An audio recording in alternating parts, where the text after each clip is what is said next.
Jesus. Hallelujah bazalwane. Okukhulu izithoba ngiyabingelela abazali bethu babomnqayi nomama omnqayi. Ngiyabingelela abazali bami la ngikhuliswa khona ebandleni leThrone of Grace. Usina Bishop Babomtungwa no Apostoli Khumalo.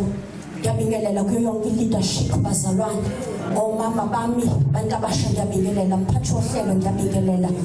Egameni likaJesu angizukuthi isikhathi ngizocela ungangifundela bazalwane. Sizofunda kumakhosi esibili.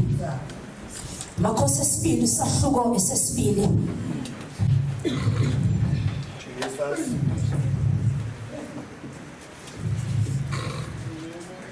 Verse 19. Makhosi esibili sahluko esesibili. Verse 19. Ngicela ungangifundela bazalwane.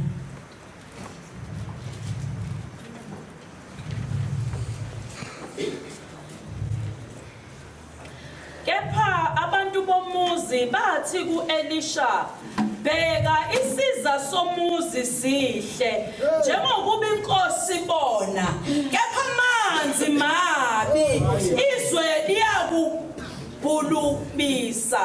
Izwe liyakubhulubisa. Hallelujah. Amen bazalwane.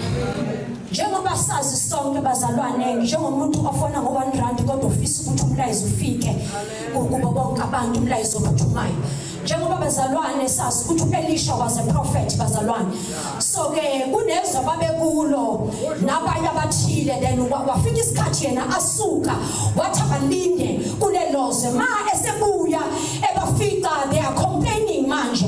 Bathi izwe lihle noma isiza sihle nabantu bakhona ngoba oyikhuluma kwangukumuntu ephendulana nomprofeti uElisha.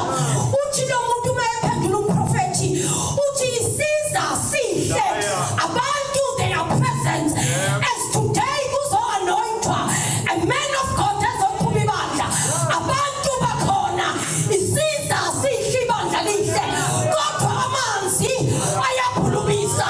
Kuyini na ukuphulubisa? It's a land without production. Kusho ukuthi noma isiza sisihle abantu bekhona kodwa amanzi mayengekho akuzukwenzeka lutho.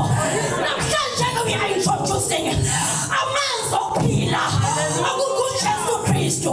Hallelujah. Athi uJohane uMamphulu kuSambulo 22 athi ngabona esihlalweni sobukhosi sikaNkulunkulu nesebundlu kwakugeleza umfula onamanzi okuphila. Athi lokho umfula wathi mawehla waphumisa izitshalo, lezo zitshalo ubusika nehlobo zazingashi. Yodwa into esizibandla kaNkulunkulu kwamukela uJesu. Athi uJohane mayebhala kusahluko 7 verse 38 athi yilowo okholwa yizi njengokusho kombhalo uJesu ezibilini zakhe noma esiswini sakhe uyogobhoza amanzi okuphila.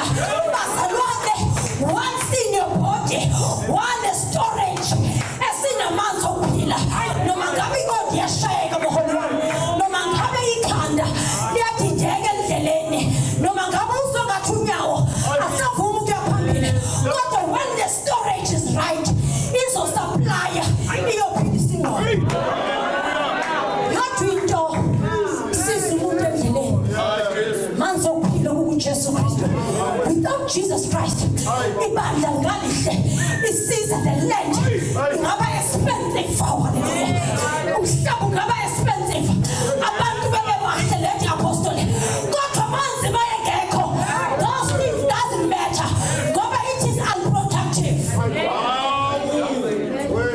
ibandla liba productive kanjani asiveli ithelo kamoya singaba bahle sikhonze kodwa uma esiphilini zethu kungafanele manzi okuphila we will never be productive siyoba nje ibandla ngokwestrategy sibe yilende enamanzi aphulukisayo amanzi aphulukisayo anjani amanzi othuma uwaphuza abulala wakhe